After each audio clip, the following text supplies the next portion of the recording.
عبداللہ بن عمر سے روایت ہے، آپ نے فرمایا کہ لوگ قباء میں فجر کی نماز پڑھ رہے تھے کہ اتنے میں ایک آنے والا آیا۔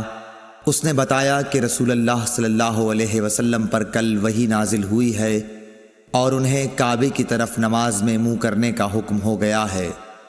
چنانچہ ان لوگوں نے بھی کعبے کی جانب منہ کر لیے، جبکہ اس وقت وہ شام کی جانب منہ کیے ہوئے تھے، اس لیے وہ سب کعبے کی جانب گھوم گئے۔ صحیح بخاری حدیث نمبر 403۔ جناب عبداللہ سے روایت ہے، انہوں نے فرمایا کہ نبی کریم صلی اللہ علیہ وسلم نے بھولے سے ظہر کی نماز ایک مرتبہ 5 رکعت پڑھی۔ اس پر لوگوں نے پوچھا کہ کیا نماز میں زیادتی ہو گئی ہے؟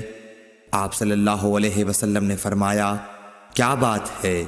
صحابہ نے عرض کی کہ آپ نے 5 رکعت پڑھی ہیں۔ عبداللہ بن مسعود رضی اللہ تعالیٰ عنہ نے فرمایا کہ پھر آپ نے اپنے پاؤں موڑ لیے اور سہو کے 2 سجدے کیے۔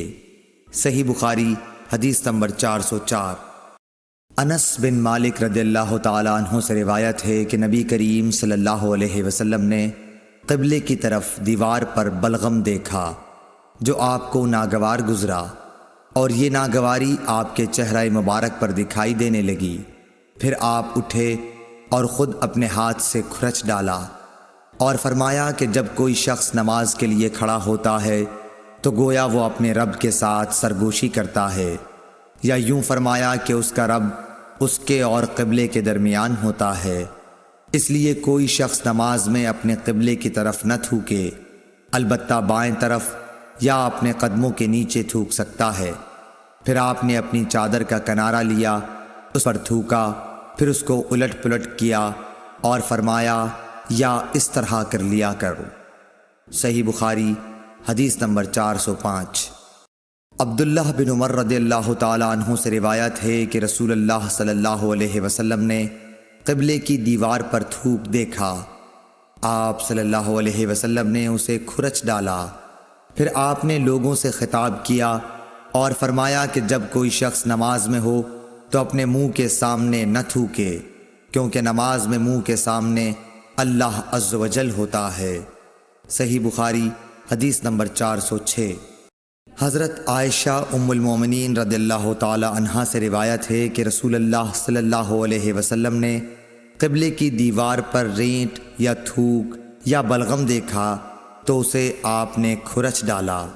صحیح بخاری حدیث نمبر 407۔ انس بن مالک رضی اللہ تعالی عنہ سے روایت ہے کہ نبی کریم صلی اللہ علیہ وسلم نے فرمایا، تم اپنے سامنے یا اپنی دائیں طرف نہ تھوکا کرو، البتہ بائیں طرف یا بائیں قدم کے نیچے تھوک سکتے ہو۔ صحیح بخاری حدیث نمبر 412۔ انس بن مالک رضی اللہ تعالی عنہ سے روایت ہے کہ نبی کریم صلی اللہ علیہ وسلم نے فرمایا، مومن جب نماز میں ہوتا ہے تو وہ اپنے رب سے سرگوشی کرتا ہے، اس لیے وہ اپنے سامنے یا دائیں طرف نہ تھوکے، ہاں بائیں طرف یا پاؤں کے نیچے تھوک لے۔ صحیح بخاری حدیث نمبر 413۔ ابو سعید خدری سے روایت ہے کہ نبی کریم صلی اللہ علیہ وسلم نے مسجد قبلے کی دیوار پر بلغم دیکھا تو آپ نے اسے کنکری سے کھرچ ڈالا۔ پھر فرمایا کہ کوئی شخص سامنے یا دائیں طرف نہ تھوکے، البتہ بائیں طرف یا بائیں پاؤں کے نیچے تھوک لینا چاہیے۔ دوسری روایت میں ظاہری سے یوں ہے کہ انہوں نے حمید بن عبد الرحمن سے ابو سعید خدری کے واسطے سے اسی طرح یہ حدیث سنی۔ صحیح بخاری حدیث نمبر 414۔ انس بن مالک رضی اللہ تعالی عنہ سے روایت ہے کہ نبی کریم صلی اللہ علیہ وسلم نے فرمایا کہ مسجد میں تھوکنا گناہ ہے اور اس کا کفارہ اسے زمین میں چھپا دینا ہے۔ صحیح بخاری حدیث نمبر 415۔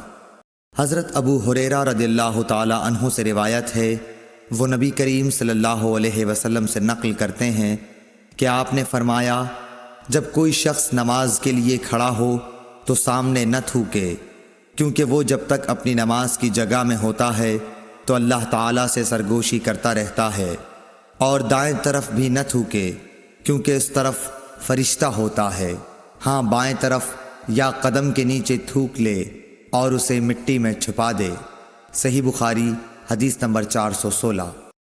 انس بن مالک رضی اللہ تعالیٰ عنہ سے روایت ہے کہ نبی کریم صلی اللہ علیہ وسلم نے قبلے کی طرف دیوار پر بلغم دیکھا تو آپ نے خود اسے کھرچ ڈالا اور آپ کی ناخوشی کو محسوس کیا گیا۔ یا راوی نے اس طرح بیان کیا کہ اس کی وجہ سے آپ کی شدید ناگواری کو محسوس کیا گیا۔ پھر آپ نے فرمایا کہ جب کوئی شخص نماز کے لیے کھڑا ہوتا ہے تو وہ اپنے رب سے سرگوشی کرتا ہے، یا یہ کہ اس کا رب اس کے اور قبلے کے درمیان ہوتا ہے، اس لیے قبلے کی طرف نہ تھوکا کرو، البتہ بائیں طرف یا قدم کے نیچے تھوک لیا کرو۔ پھر آپ نے اپنی چادر کا ایک کونا کنارہ لیا، اس میں تھوکا اور چادر کی ایک تہہ کو دوسری تہہ پر پھیر لیا اور فرمایا یا اس طرح کر لیا کرے۔ صحیح بخاری حدیث نمبر 417۔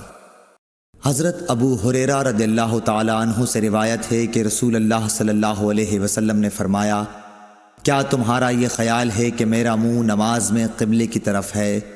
اللہ کی قسم، مجھ سے نہ تمہارا خشوع چھپتا ہے نہ رکوع، میں اپنی پیٹھ کے پیچھے سے تم کو دیکھتا رہتا ہوں۔ صحیح بخاری